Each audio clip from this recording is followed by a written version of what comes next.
Zoe Hawkins. Good morning and welcome to the lockdown sessions. It's fab to have you here. Morning, good to be here. So you two are co-founders of In Good Company, an executive coaching consulting firm working with businesses, corporates, and also you train people in accredited ILM coaching as well. So you're not just coaching people, you're actually helping people become coaches. And I thought it would be fabulous because actually we met, I don't know, maybe 5 or 6 years ago originally, to actually talk about a book. I think was our starting point. So just proving how long it takes to get those things off the ground. And although that book didn't happen, in spite of our many hours of writing chapters and passing them back and forth, we did keep in touch. And Joe, I've engaged you when you were training in supervision to help me with stuff. I thought it would be really interesting to have you two come on and talk about coaching, especially with the current climate, the landscape we're living in. And as people who get paid to observe things in others and offer perspective, I'd be really keen as a starter for 10 to throw out into the atmosphere. What have you observed from a coaching perspective when you look at your clients and you look at the people you're working with in this pandemic-ridden world that we live in? What's your observations been from the coach's point of view? I don't know who wants to start. Who wants to kick us off? Zoe, I'll come to you first. It come to me. What have I observed? So I think the first thing that strikes me is, and I was mentioning a bit before this offline, is just how, regardless of the situation that you've been in, so whether you're on your own and single, or you're a married couple, or you're, living with young kids or older kids, whatever your situation, I don't think anyone has found it easy. So I think it's been a real test of grit and resilience for a lot of people. And I think also that we all live, don't we, with our insecurities, but I think lockdown has also brought those to the surface, so where you're challenged, you've needed to really dig in and find resources to be able to push through that. So I think it's been generally just a real challenge on everyone. That said, I would also say there's a small pocket of people, and I quote some clients, I've been training my whole life for lockdown. So actually, on the other side of the scale, you've got 2, 3, 4 hours back from your commute. You find kind of social interaction and high pressure kind of meetings challenging.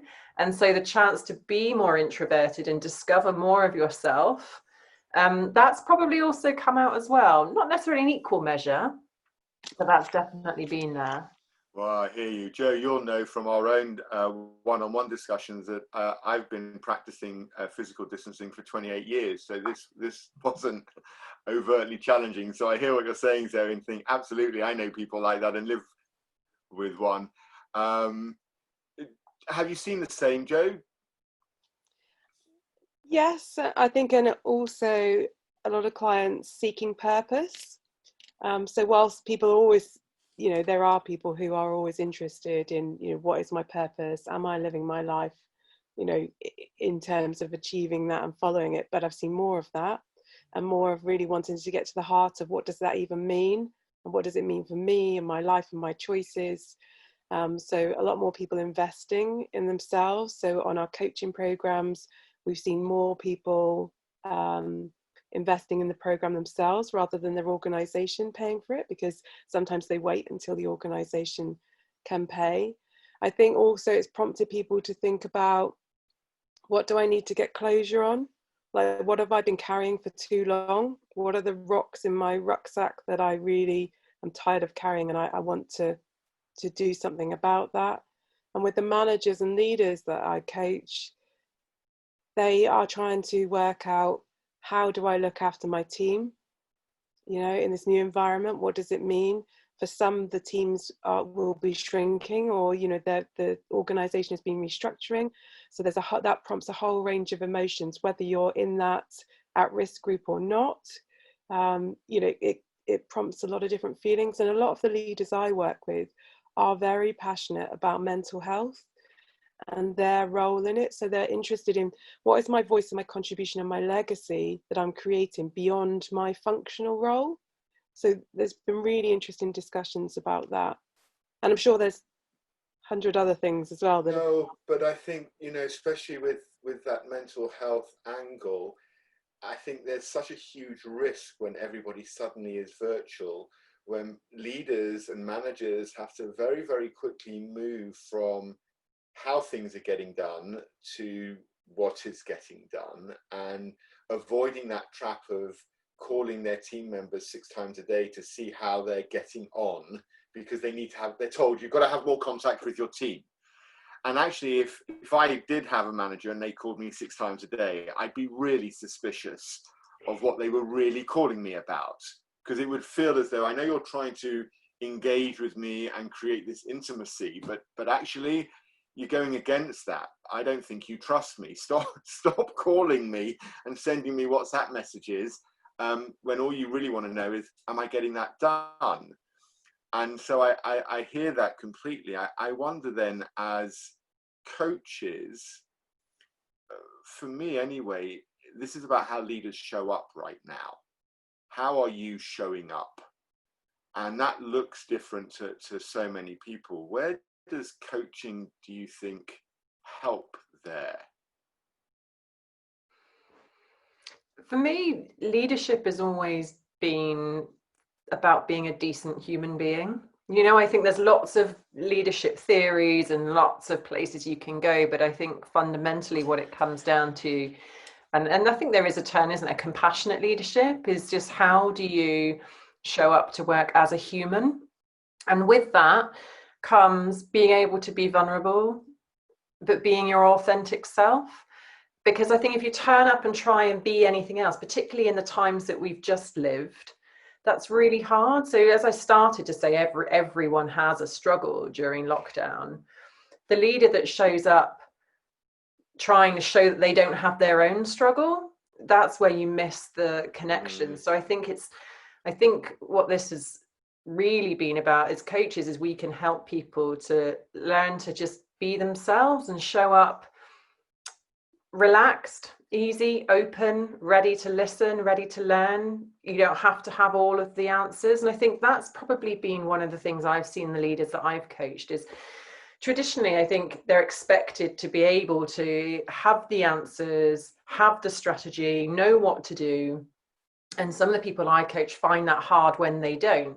Well, then comes the global pandemic. Nobody has an answer. Like, nobody really knows how to engage in a completely virtual world and what the right balance is, and how do you deal with just the fatigue as well of being on Zoom call after Zoom call after Zoom call. So I think as coaches, we work in the not knowing, like, you don't have the answers, and that's okay. So how do you co-create those answers on a connection level? So with the people in your team, it's to connect with them first as a human and be ready to listen. And chances are the people you connect with don't have the answers either. So kind of having some comfort in this, we're in a really difficult time and we don't know what to do. I think that's where I've seen some of the work taking place as a coach. And Joe, in this I don't know world, you talked about closure in your opening line. Closure suggests endings of some sort. But we're living in this I don't know world. How does it fit in? Well, I think, in terms of how does coaching relate to leadership, right now, I think absolutely agree with Zoe around compassionate leadership and being the best version of you, and what that is for yourself and for the team. But I'm also interested in, teal leadership, so seeing the organisation as a living system. And I think in any system, there's a whole series of beginnings and endings. And people that are watching this have read or know anything about Gestalt. It's about energy, and energy passing through the system or investing in it, and then being able to release it for the, you know, for the next thing. So yes, I think where there's endings, there are beginnings. It's a natural part of life. And how do we enable, you know, how do we kind of welcome that and honor it? And I think so, helping leaders to recognize that they don't need to own it and run the whole thing. They need to recognize they're part of a living organic system that will naturally evolve. And so where is the value that they can add? What does the system require of them? And that system will change. There'll be different people in it at different times. And even during the pandemic, people that naturally there's attrition, people will decide to make a decision to move on to something else. And then that creates a space for somebody new to come in or to reshape that. A friend of mine set up their own business in February. And I had a conversation with them on March the 24th, which was like, do you think this was the best decision I could have made, Brad? And it's like, well, it was your decision. So how are you going to, you know, and it was a little coaching conversation. And actually, I'm of the belief that part of the challenge of what's been going on recently is getting comfortable with living in this I don't know world. Because no one knows, you're right. So actually, nobody has a clue. And actually, Joe, if we take your view that actually endings create beginnings by just the natural flow of process and life, actually, how do we then focus positively? And I wonder if that's where coaching, and Zoe, I'll pick up on a word you used just before we started, which is like the healing qualities of coaching. Maybe this is where coaching can play a huge part for leaders, actually not just leaders, but for everyone. I don't think this is, you know, reserved for those with status. It has an opportunity to help people heal. I wonder what your perspective is on that, guys. How can we use coaching to help heal?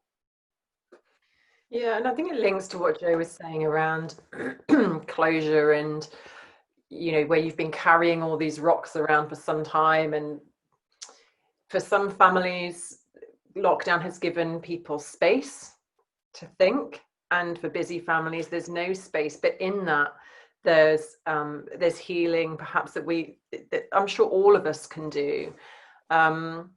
So where does coaching play the part? I think a lot of it is that understanding of who you are, you know. So yes, things have often happened in our past. It doesn't have to be trauma. It can be all sorts of different things. It could be healing from a previous redundancy. It might be healing from childhood experiences or family conflicts.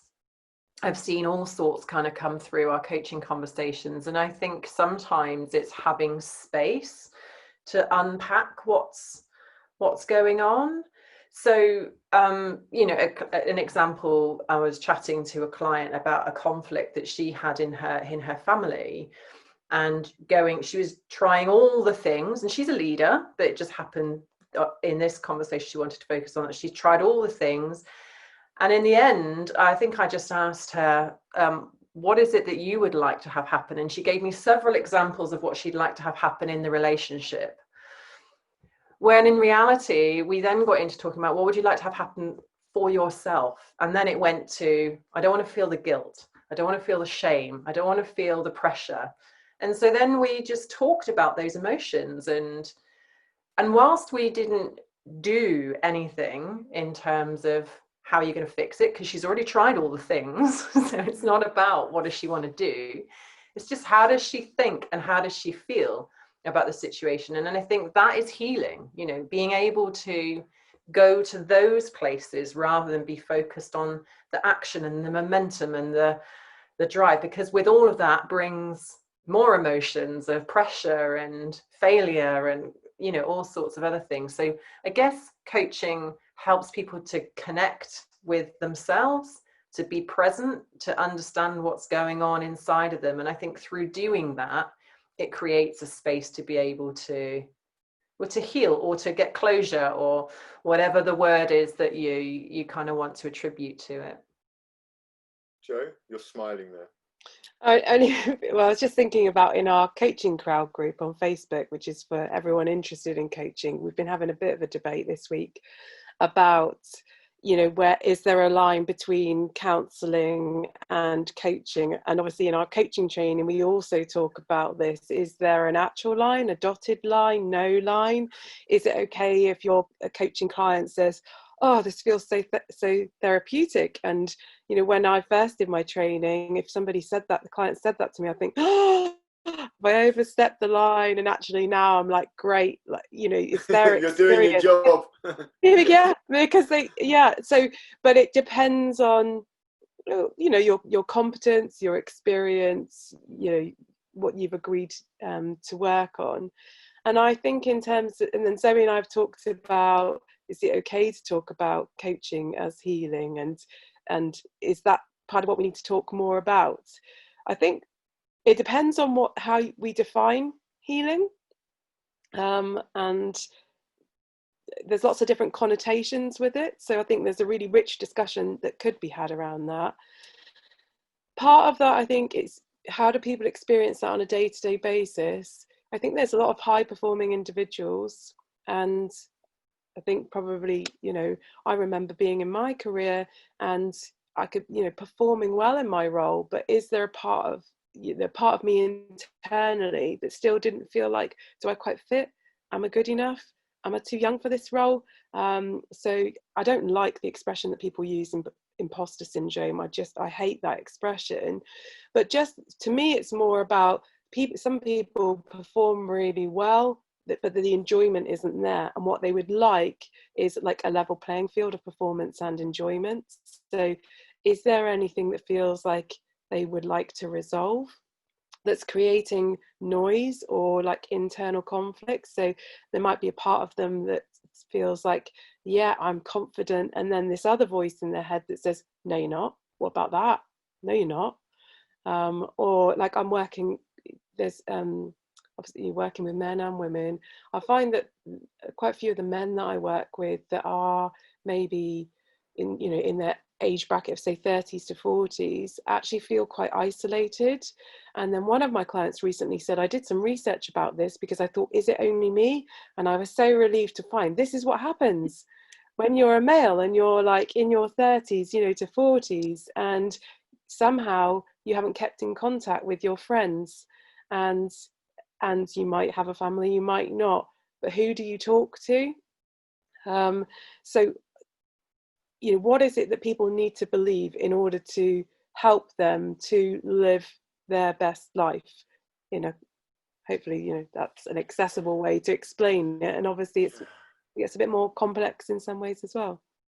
I'm always conscious going down any gender conversation because my 20-year-old daughter highlights for me on most evenings how I'm saying things wrong, and I need to sort of adapt and shift my language.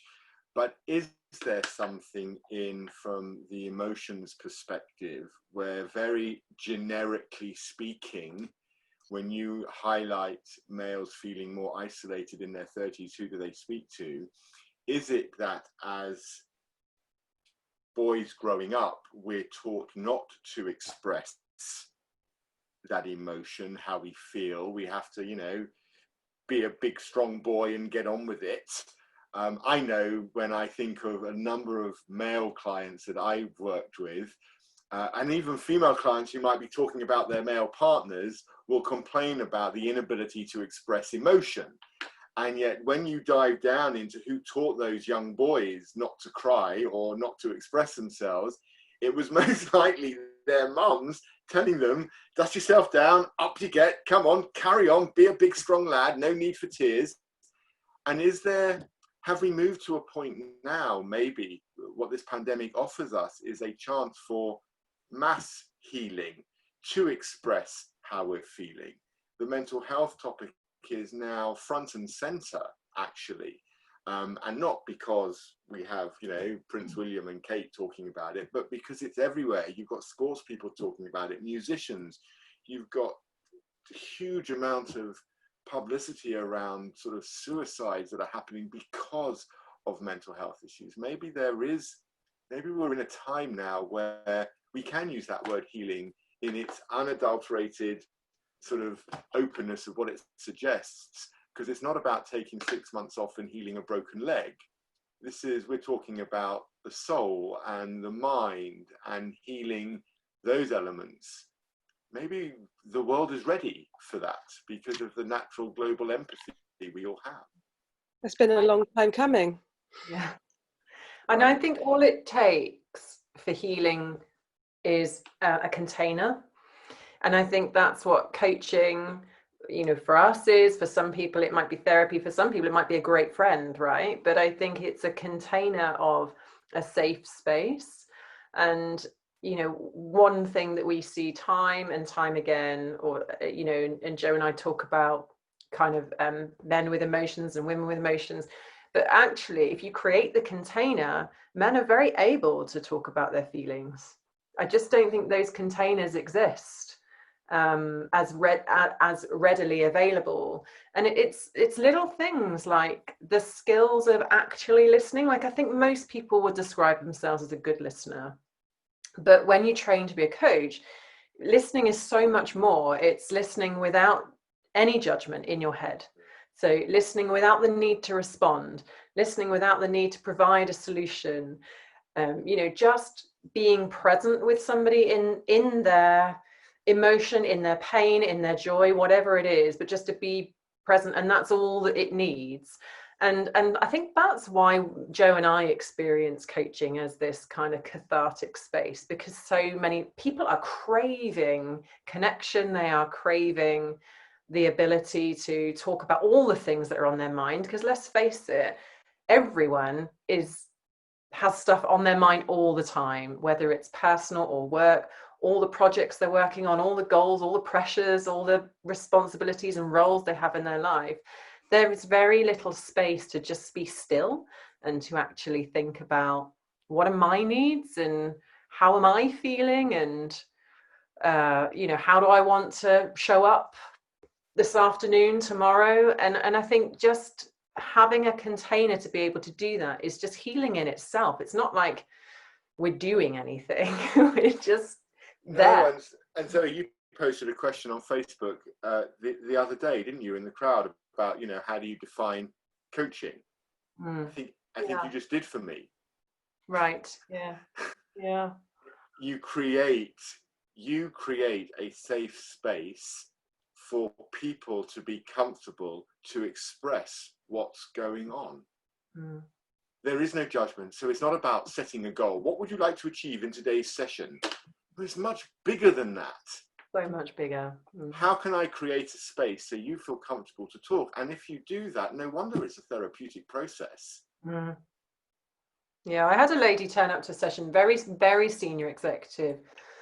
Obviously, she'd rushed in from the last meeting. Of course, like, so what would you like to talk about? She goes, oh, no, I haven't prepared. I haven't done. And I was like, okay, what would you like to think about? She's like, oh, that's so much easier. This is, we worked something through. So, sometimes that's all people need. It's just a chance to kind of sit and breathe. And obviously at the end of a coaching conversation, action often comes, but it's not really where we start. It just happens to be where we get to. And I often just leave a coaching conversation with saying, so what are you taking away from today? And they'll always rattle a few things off and have new ideas and inspiration and thoughts about how to move forward, actions they're going to take, whatever it might be. But it's not more stuff to do. It's like actions that are in alignment with how they need to be. Does that make sense? Yes, well, that comes out of the conversation, which they might not possibly know at the beginning of the conversation when they come in with a specific goal. And actually what you end up unpacking has nothing to do with that goal. So the actions can't relate to it. So actually I'd be far happier knowing what's landed with you today and what are you taking away that you can really reflect on and act on, than you giving me 4 bullet points of a smart action plan of how you're going to achieve that goal. It's too formulaic. Well, most people are entirely capable of delivering on their goals. Like, they can do that. They don't need help with that. What they need help with is that ball of elastic bands that are all matted together, and how do you start with that? And I think part of our role in some ways is to jumpstart their own internal coach. Everybody has their own internal coach, but some people aren't that connected to it. And with the emotions, on the emotions front, I think most of us get comfortable with a range of about 7 different emotions. So if you ask them, tell me the emotions that you feel regularly, it's probably going to be somewhere in that field. But if you look at there's different wheels of emotions, or Plutchnik's work, there's so many more. And with my children, one of my children was really upset, distressed about something. I was asking him how he felt. He didn't really know. In the end, I got out this kind of wheel of emotions and said, which one of these middle ones, these 5, are you feeling? And straight away, when he looked at it, he could say this one. And then that broke down into other ones. I said, okay, out of these are all part of that. Which one of those are you feeling? And he could say. And then we got down to the next one. And when we got to that point, I said, so are you feeling, I think it came out at surprise. And he's like, yes, I feel surprised. And then the relief that he knew what it was he was feeling. I think a lot of people, they know they're feeling stuff. It feels overwhelming, sometimes because there's a combination of them, but sometimes because they don't know what it is, so they feel out of control. And if you can just create that container to explore what it is, once they've got some sort of handle on it, then they're quite able to take the actions that they feel that they need to take. So we have to work out or explore with them what our role is. And we too, in terms of healing, I think in a role, when we're in our role as coach, the relationship is do with, not do to. And so we are influenced. It's a symbiotic relationship. And, we are transforming as well as our clients are transforming as a result of those conversations. And when you are in that role of coach, I think you really need to be open to that, to do your best work together with your client. I hope you invoiced your son. Sounds like really good work.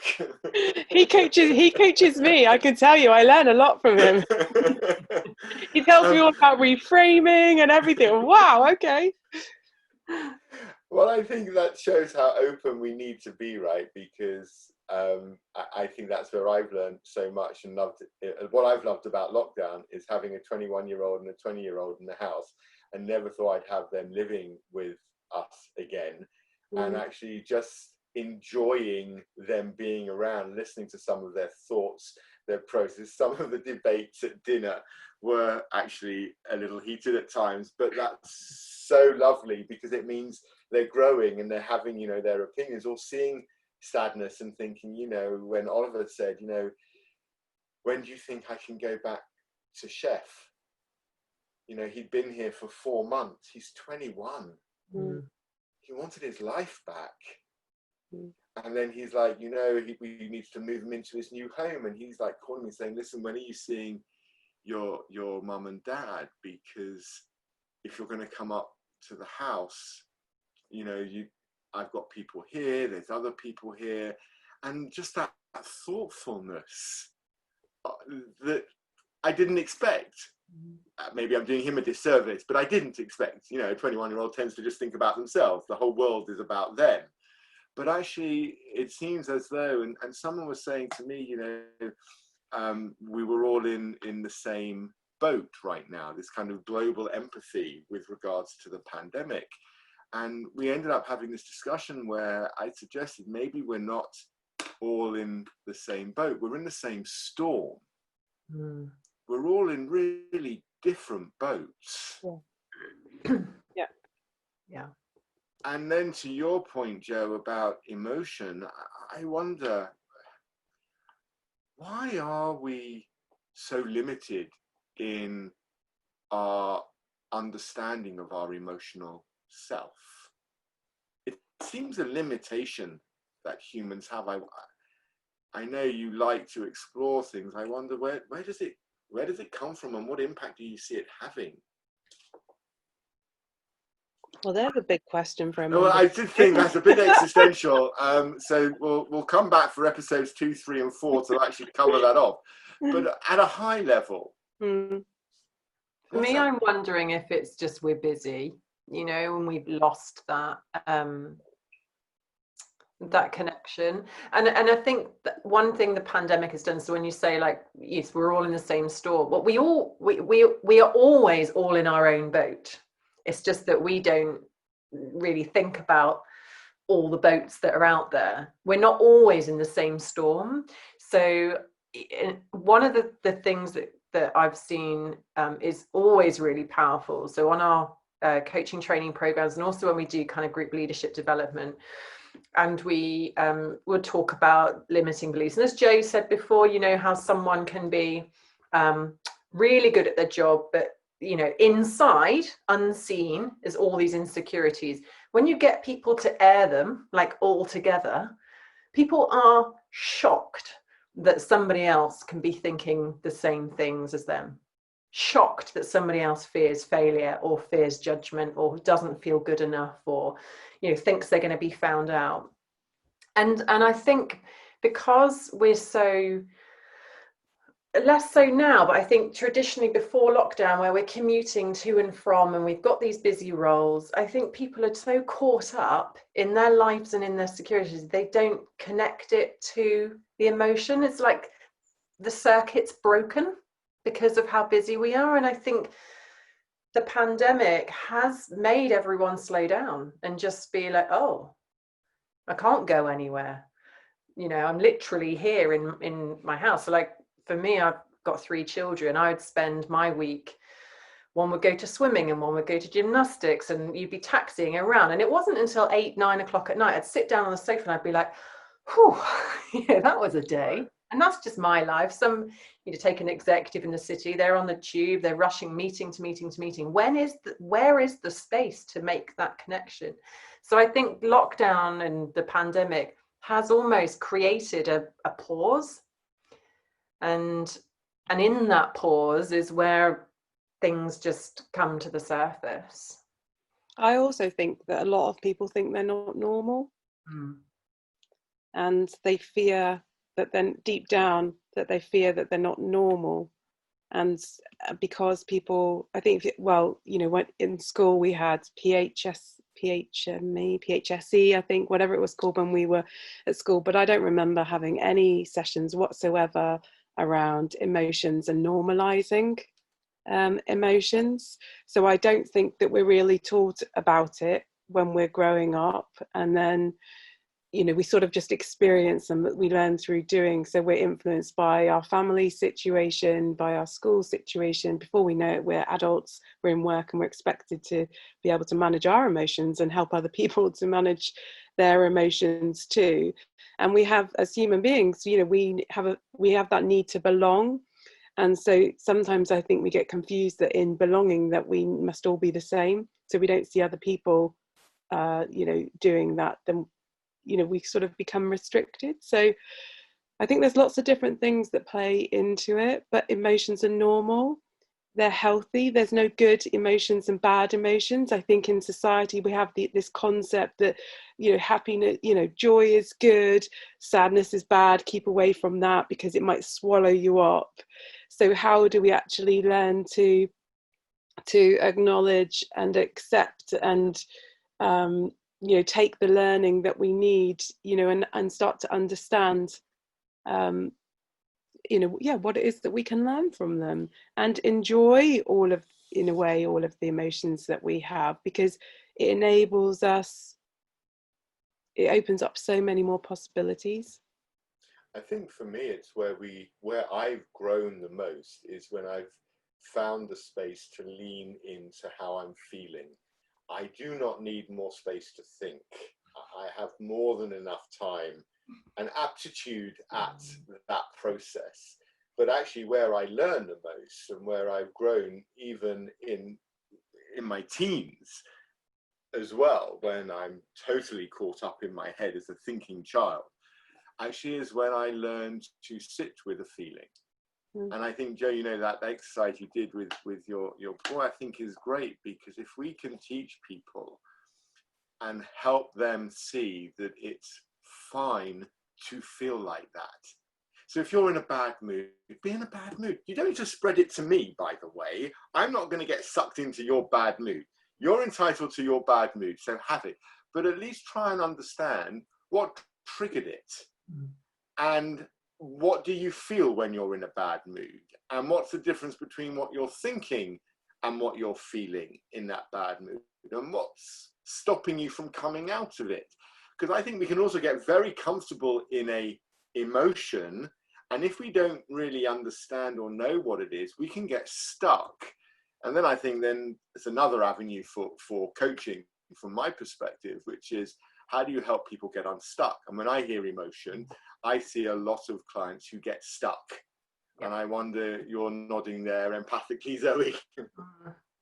Yeah, I think you're absolutely right. I think a lot of coaching and a lot of the work I think that we do in emotions and healing is about getting unstuck. And I think sometimes that's what makes it a little bit of a different space to therapies and stuff. These people aren't traumatized, you know, these people aren't coming with all of the emotion and breaking down in sessions. You know, they're coming because they're trying to go somewhere, you know, whether that's in their life or in their work, but they're stuck, like they can't get there.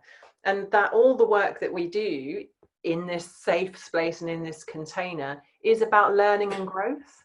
You know, it's not doing it for doing its sake. It's because these people they don't want it. They don't want to have that feeling of just not being in, I think it is often about control, like not being in control, almost feeling like a slave to all these unconscious, you know, thoughts that are there, but not knowing really what they can do with them. So I think that's where the practical side comes in. I think I encourage my coaching clients to think of our coaching sessions as like a space where they can come up for oxygen, you know, somewhere where they can come and breathe, and, you know, they can come and bring whatever they need to bring. They can come and bring a practical thing if that's what they want to bring or focus on, and we'll see where that goes. Or if they want it to be a philosophical space because they don't have that and they need that in order to be able to function, and then it can be that too. And also for them to notice, or for us to notice together around, what are they noticing? What are they noticing in their life, in work, at home? What are they noticing is happening between us in our coaching session? You know, what do they notice that's emerging? Because often we block out these kind of emerging, you know, these kind of sensations that something is wanting to happen. And how do we help our clients to allow that to come and see it, and at least decide, like, is that something I'm going to get motivated about, I'm going to do something with? And I think it's important for us to have coaches too. Right. And Zoe and I have had coaching on our business relationship, you know, and it's just so useful to be able to have somebody to help give us, you know, new perspectives, stimulation, challenge, you know, safety, like all of those things. So we have to keep investing in ourselves as much as we're investing in our clients. I think my coach is my savior at times, actually. That puts a lot of pressure on her, by the way, so I'm sorry, because she'll be listening and she'll think, no, I don't want to be that, Brad, don't make me that. But she does, and I go to her. Actually, we have like 3-hour sessions once a quarter, and it literally is, when you talk about the space to breathe, it's oxygen, Joe. I totally get that, because that's what she does. And you know, she lets me bring my dogs along, and she's got her dogs, and we sit in her office at the top of the house, and it's the most tranquil 3 hours of exploration that I have every 3 months. What happens afterwards is actually nothing for a few days. I just sit with it. There's often a flurry of activity that then occurs 5 days, 6 days later, when it's kind of ruminated a little bit. And then, to your point right at the beginning, Joe, this idea of endings create beginnings. I think what coaching does for me is it creates that safe space, Zoe, that you talk about, but it's a process where we can end and begin things. we can find the endings to stuff that's on our mind, we can create beginnings to things we want to do. But I wonder where courage then plays a part, and I'd be really interested. Right, and now I'm thinking of, say, your coachees that are coming on a you know, they're learning to become accredited coaches. So most of them at some point will be thinking about setting up their own business, becoming a coach. I see a lot of posts in your coaching crowd. I'm just setting up in business, would love some guidance on this or advice on that. And that requires courage. But for people to take that leap of faith, to trust in you as a coach, in the questions that you ask to feed, you know, and nourish them.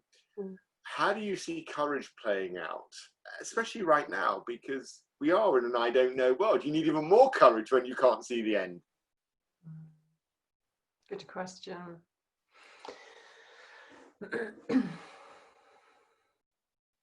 I think, like, I think courage is in all of us, like as a given gift, but I think it gets interrupted by all the things that we've been talking about. And I don't know whether I'm answering your question, but as you were kind of talking about courage, I was reflecting on some of my own experiences. And I think as a coach, we help people to find their courage, and we do that by if you like, reframing some of their understanding of the world. So like fear of failure is such a big thing that comes up in coaching all of the time. And I think, I don't know whether it's society or whatever, but we have this thing about failing. And so in coaching, some of the work we'll do is just rewriting that script. Like, and one of the things from NLP is there is no failure, only feedback. And so if you can take something like that on. So for me, I think I used to be tied up definitely in a fear of failure.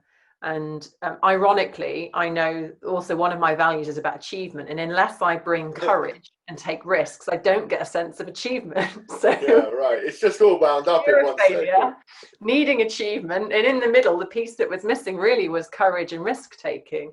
And so I had to do my own journey with failure. And so now I just look at it as, well, it's a, you know, it's just something I haven't learned how to do yet. And when I think of it like that, the kind of stigma around failing goes away, because it's only me that sees it or feels it as a failure. And that's often the case in clients. Like, no one's pointing the finger and saying you failed. It's often just your own kind of interpretation. So I think as coaches, our work is helping our clients and just humans really to find their courage to go in. Because I think Joe said, it's not about how do I build my website or how do I launch my business to the world and what do I need to do for marketing. Like, you go and find that out. Like, you know, Google it, that's fine. But what you can't do on your own, I don't think, is redefine how you feel about failing and explore all of the things that are going on in your mind regards to what if this doesn't work out, and what if it does work out, like what then, you know? And some people have that fear of success just in equal measure to that fear of failure, which requires just as much courage. Joe, you and I talked about that with regards to me.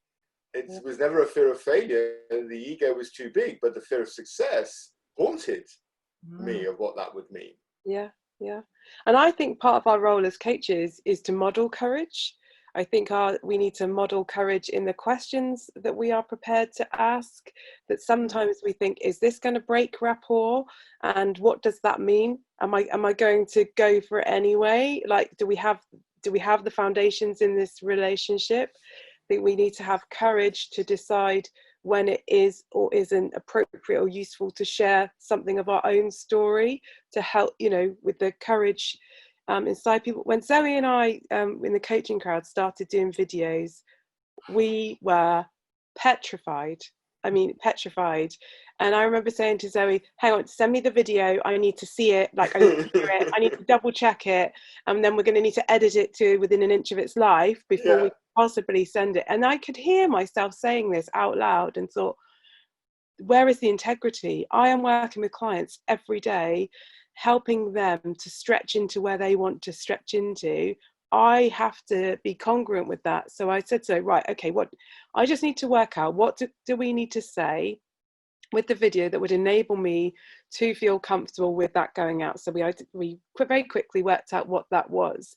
So being a coach and coaching others really helped me to show and step into my own courage. And when it comes to people training to be coaches, like we've got a new group starting this week. We've got a group like partway through.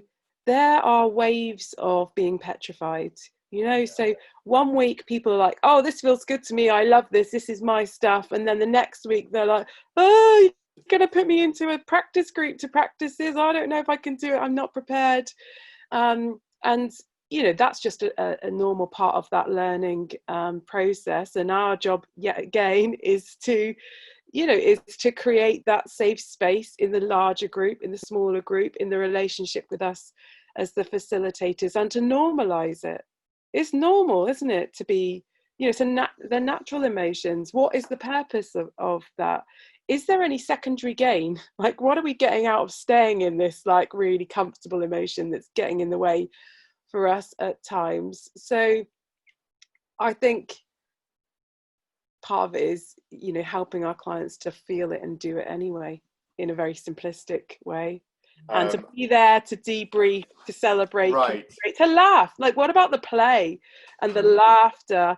You know, that's also a part of, like, you know, what enables you to have courage. Sometimes it's having somebody that you can just share that little look of knowing with, you know, and that little smile of, okay, let's go. yeah. I hear you. Did you share your videos with anybody to give you feedback before you went live on them? No, we just did it. And the other thing, Brad, is, you know, when we started training coaches, you know, we would have courses with 2 or 3 people on it. And, you know, that is a real battle in your mind. But because when we did our NLP training, Ewan, who trained us, I really will always remember speaking to him, and, you know, his courses are pretty much booked out. And he's like, look, I started with 2 or 3. If I didn't do those, I wouldn't be doing these. So, you know, baby steps, part of what we do is help our clients to break things down. So I think being coaches helps Zoe and I to live our life on our, you know, and on our purpose. So I personally gain a huge amount from being a coach. And, you know, we say to the trainee coaches that the return on investment in your own development will be exponential. You know, from this experience, the relationships that you make in the group, you can draw on that for forevermore. And I will echo that, because when I invested in my own coaching to start thinking about bringing it into a business, it was 1998. That was 22 years ago. Yeah. And I get to spend every day doing not only what I'm passionate about, but actually genuinely enjoy every minute of listening to people. And that courage that you talk about there, I was working with a guy just last week, and his focus is his visibility. He wants to be expanding his visibility beyond the country he works into the region. And Yeah. part of that obviously is through sort of social media, and becoming a bit more savvy with it. But he is very technically oriented, and everything needs to be perfect. So at the end of the session, he agrees with me that he's going to send me his post. And I said to him as a throwback question, what about if you just put it out there? I don't send it to me to edit. I know nothing about technology, right? I do not understand Kubernetes and open source, where I can actually rewrite just put it out there and see. And he did. So he texted me and he sent me a WhatsApp going, I'm just about to put it on LinkedIn. And I like, thumbs up, you know, was the emoji I sent back. And when we came back 2 weeks later, he'd had like 870 views. He'd had 36 comments. And he was just, the smile on his face, he looked like a 6-year-old boy who'd won his first running race. Yeah. And so I think it's not just about the courage piece. It's about the joy you feel when you are courageous. It's that inner, you know, I get really annoyed when I see courses online advertising confidence skills. Yeah, me too. No one can teach you to be confident. But this guy's face told me in that session that that's what he had earned for himself. The price he paid was that nervous moment when he clicked post and then probably checked it every few minutes to see how many views he was getting. And then suddenly it dawned on him, he had something to say that people liked. Yeah. And they were engaging with it. And then he asked for feedback on it. And I think for me, the courage in also doing videos, putting them out there, is to go to people and say, look, tell me what could be better. I don't need you to tell me what was good about it. I'm sure it's lovely, and I sense you guys will be the same. You're not looking for people to tell you, that's an amazing video, guys, well done, that's awesome. But maybe a private message that says, I found that really valuable. Would be great if you focused on this as well. And that kind of feedback enhances then what you do. And I think if you then embrace the what could I do more, with that comes even more courage. And with more courage comes more confidence. And with more confidence comes more control. And I think then you get this kind of very virtuous circle that unlocks people's potential. And when people say, well, what's the magic? I say magic happens out of the comfort zone, just miles away from it. Yeah. Magic does not happen in it. I build on that also, Brad, by taking the example of your client. It's also okay if no one engages. Like, that's okay too. You know, it's sometimes we're so tied up in the outcome. Yes. We paralyze ourselves from taking any action at all. And Right. so then when I did some video on my own, I sort of had to kind of wrestle with myself. Like, so why am I doing this? Like, am I doing it because I want the world to engage? Am I doing it because I enjoy it? Like, what is that about? And I think once I'd got peace with that and I put it out there, I just put it out there, like, without an attachment to the outcome, because if then no one engages, I know I've still got more learning to do and there's more work to be done, and that's fine. And then if everyone engages, like you say, you can engage in the conversation. So I think sometimes, yes, we all want to achieve our goals, but actually to be so tied to a specific outcome, the learning comes on the journey. So actually the smallest of steps are the easiest ones to take. And you just learn as you go, and don't be so tied up in what might happen or what could happen or what needs to happen. Like, all you can really do is take control of what you put out there, like the action that you take. And I think, again, that's what we do as a coach, is just focus on what are you in control of. Don't worry about all the other stuff. That's where all the fear and paralysis and everything comes from. So just focus on what you can do. And I find that can be quite freeing as well. And of course, we've got each other. Yeah. So, you know, we chose to set up a business together, so we get to experience, you know, the highs, the lows, all the maintenance stuff in between together. And share those emotions. Or sometimes one of us will be experiencing an emotion about something, whether it's fear, and the other person is the person that can you know, pull the other person through over into the other space, and those roles, you know, mix and match. And you know, so some people like to do it on their own, but building visibility as a coach is crucial if you want to help more people and support more people. Because our journey has been around, you know, we just want people to know that we exist. And if they know that we exist, then they can make an informed decision about, are we a good match for them on a one-to-one, or, you know, for the corporate program or training, whatever. And if we're not, we've always been totally cool with that. Like, we have to help people match. You wouldn't make a great coach if you got funny about people not wanting you. No. So, why not? What did I do wrong? How come you don't want to work with me? No, we just want to be able to, you know, it's a fantastic space to be in. It's so supportive, the coaching world. And I really love and am proud to be part of it. So just want to help people to do that. But they have to kind of have an opportunity to get to know you and what you're about in order to make that decision. So hopefully, you know, the small things that we've been doing are helping to make some sort of contribution to enabling people to find, you know, the space that might be useful for them. Joe, I think it's more than that. And I know both of you well enough to know there's humility in both of your responses there, because I see the engagement to a lot of your posts because I'm part of those groups. And actually what you're doing is you're creating a legacy. It's more than just a little contribution to the world of coaching. It's a legacy.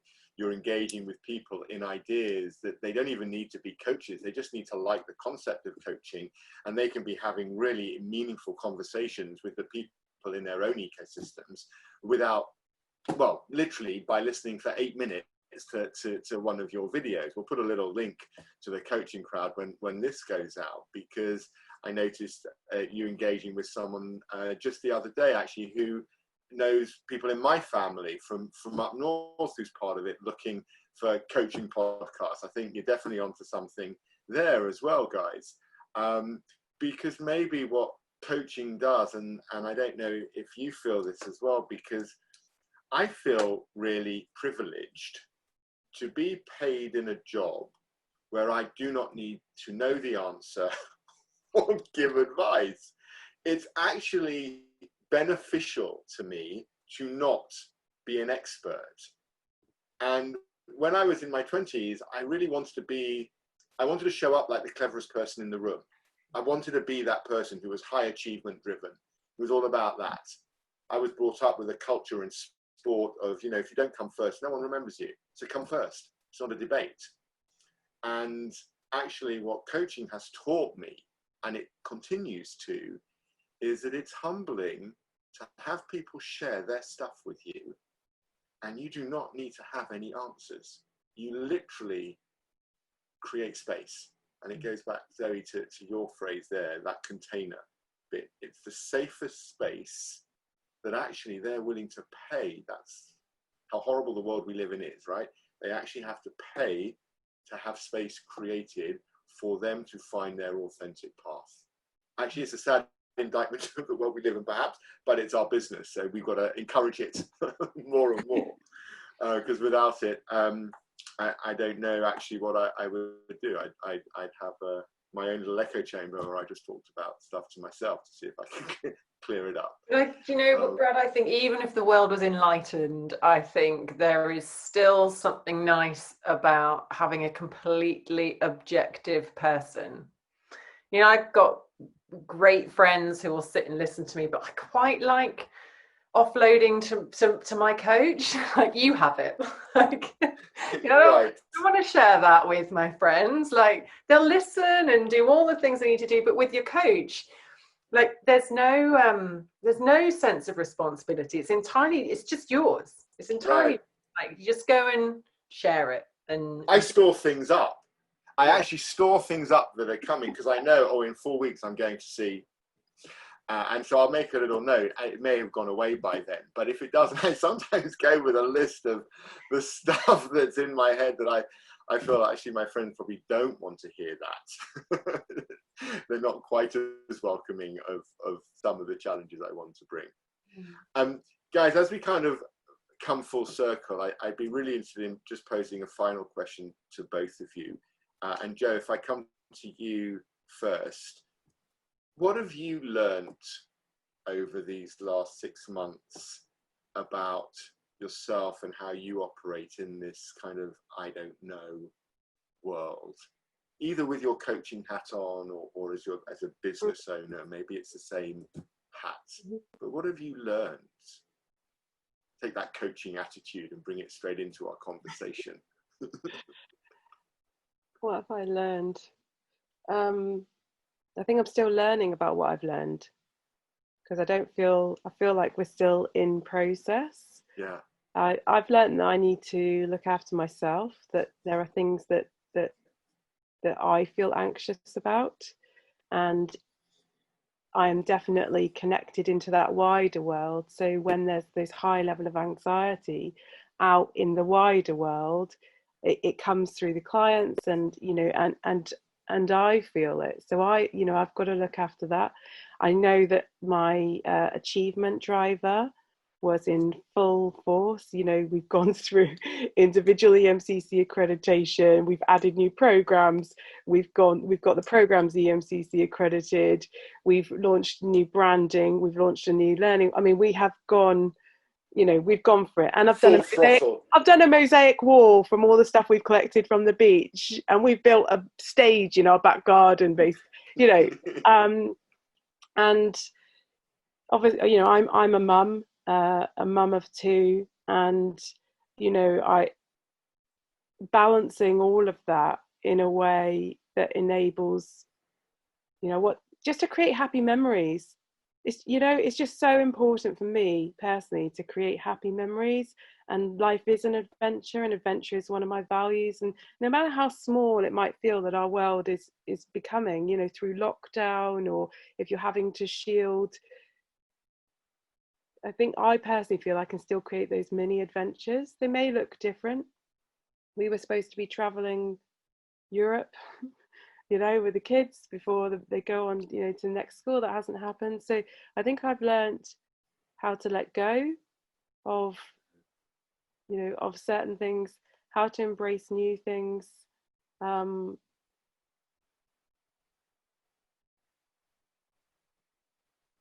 learned that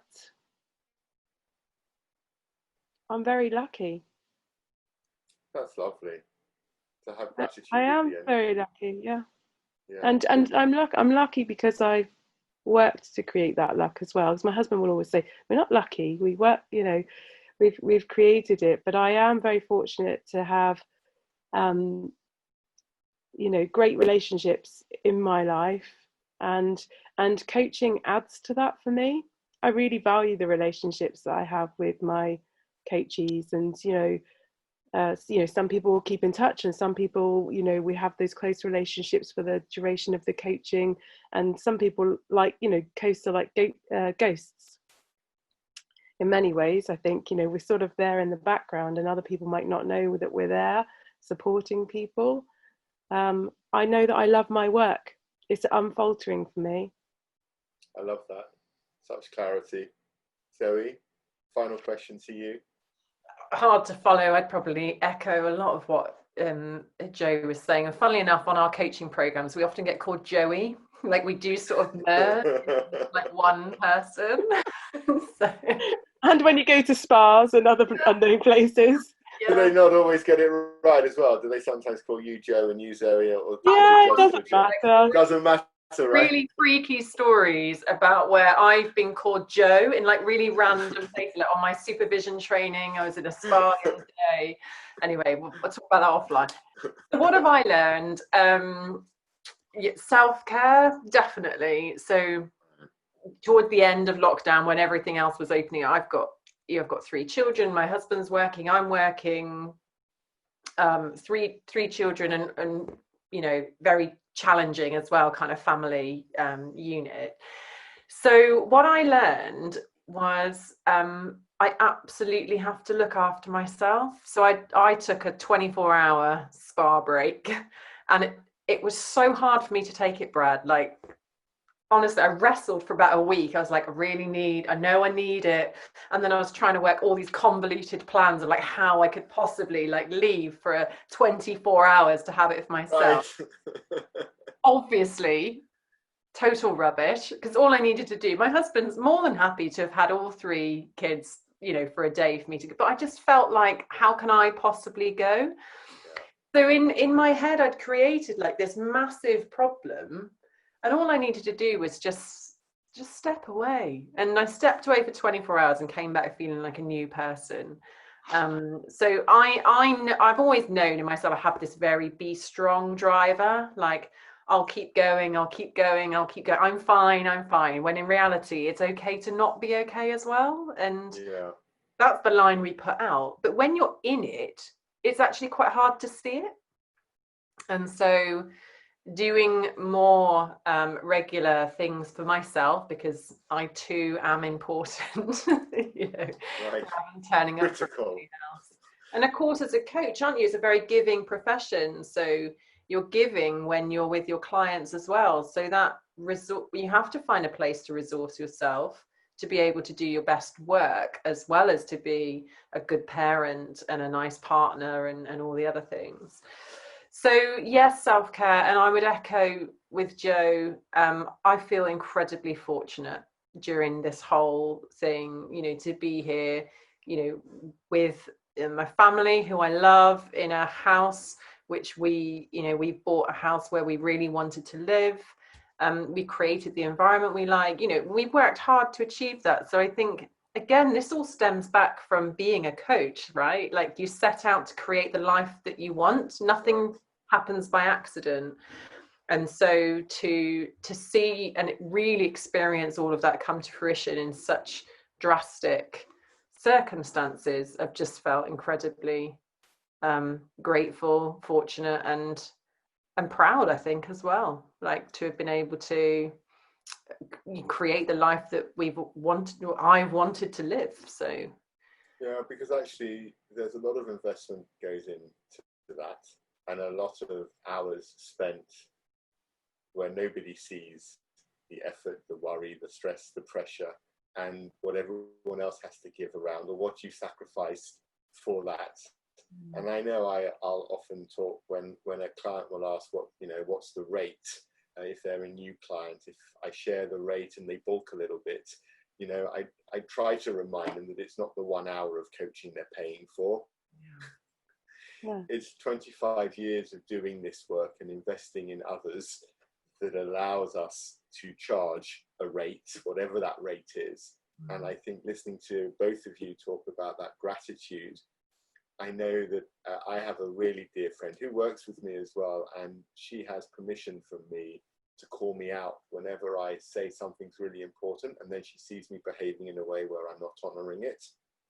And she called me out just the other day, and we were looking at the calendar and it was busy, and she says to me, "Brad, just saying, don't forget what you said to me during lockdown."